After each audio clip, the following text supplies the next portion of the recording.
اور بچوں کے ہاتھ میں جو موبائل دیتے ہو نا، موبائل پر بھی چیک کرو بچہ ایسی ریل تو نہیں دیکھ رہا ہے، بچہ گالی سیکھ رہا ہے، بچہ بیہودہ باتیں سیکھ رہا ہے۔ بچوں کی تربیت پر بھی بڑی توجہ دینے کی ضرورت ہے۔ آج ماں باپ نے بڑا سمپل طریقہ سمجھا ہے، بچے کے ہاتھ میں موبائل دے دیا، بچہ جو چاہے سو دیکھ رہا ہے۔ نہیں میرے بھائی، بچہ جو دیکھتا ہے اس سے سیکھتا ہے۔ 3 سال کا بچہ بھی اگر ویڈیو دیکھ رہا ہے تو سیکھ رہا ہے۔ آپ دیکھیے آپ کا بچہ کیا دیکھ رہا ہے، اگر آپ نے نہیں دیکھا انجام بڑا بھیانک ہوگا۔ عربی کا ایک شاعر کہتا ہے، لیس الیتیم من انتہا ابواہ من ہم الحیات وخلفاہ ذلیلا۔ یتیم وہ نہیں ہے جس کے ماں باپ اسے دنیا میں چھوڑ کے چلے جائیں۔ ان الیتیم هو الذی تلقى له امن تخلت او ابا مشغولا۔ ارے یتیم تو وہ ہے، یتیم تو وہ ہے، اناتھ تو وہ ہے، ماں تو اس کے پاس موجود ہے مگر ماں کے پاس اپنے بچے کی دیکھ بھال کے لیے ٹائم نہیں ہے۔ باپ تو اس کے گھر میں موجود ہے مگر باپ کے پاس اپنے بچوں کے لیے فرصت نہیں ہے۔ جو لوگ کفر کی حالت میں مر جائیں گے، ایمان کی دولت ان کو نصیب نہیں ہوگی۔ کان کھول کر کے سن لو، اللہ فرما رہا ہے کل قیامت کے دن اللہ کی بارگاہ میں اگر زمین بھر کے سونا بھی وہ لے کے آ جائیں گے اور اللہ سے کہیں گے اللہ تو زمین بھر کے سونا لے لے اور ہم کو جہنم کے عذاب سے بچا لے، اللہ فرماتا ہے فَلَن يُقْبَلَ مِنْ أَحَدِهِمْ، زمین بھر کے سونا لے کر کے بھی ان کو جہنم کی آگ سے نجات نہ ملے گی، جہنم کی آگ سے اللہ ان کو نہیں بچائے گا۔ اس لیے میرے بھائیوں، ایمان کی قدر کرو اور ایمان پر قائم رہو۔ اللہ کو کافر پسند نہیں ہے، اللہ کو کفر پسند ہے۔ اور آگے بڑھو، اللہ کو ایک اور چیز بہت زیادہ ناپسند ہے۔ کیا ہے وہ چیز؟ وَلَا تُجَادِلْ عَنِ الَّذِينَ يَخْتَانُونَ أَنفُسَهُمْ۔ اے نبی، اے میرے پیارے نبی، آپ ان لوگوں کا ڈیفنس مت کیجئے، ان لوگوں کا بچاؤ مت کیجئے، ان لوگوں کی طرف سے آپ بحث مت کیجئے جو اپنے آپ کے ساتھ خیانت کرتے ہیں۔ ان اللہ لا يحب من کان خوانا اثیما۔ اللہ تعالیٰ ایسے لوگوں سے محبت نہیں کرتا ہے جو خیانت کرنے والے ہوں۔ خیانت اللہ کو پسند نہیں ہے۔ خیانت کس کو بولتے ہیں بھائی؟ امانت کا الٹا ہے خیانت۔ امانت یہ ہے کہ آپ کو جو ذمہ داری دی جائے آپ اس ذمہ داری کو صحیح طریقے سے ادا کریں۔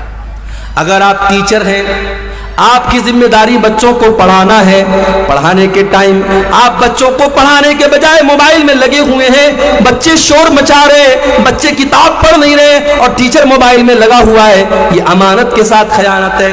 پولیس کا کام کرائم کو روکنا ہے، پولیس والا بجائے کرائم کو روکنے کے اگر کرمنل لوگوں سے رشوت لینا شروع کر دے، اگر وہ گنڈوں اور بدماشوں سے ٹیکس لینے لگے، ان سے پیسہ لے کر کے ان کو چھوڑنے لگے، یہ پولیس کے عہدے کے ساتھ خیانت ہے۔ ان اللہ لا يحب من کان خوانا عظیما۔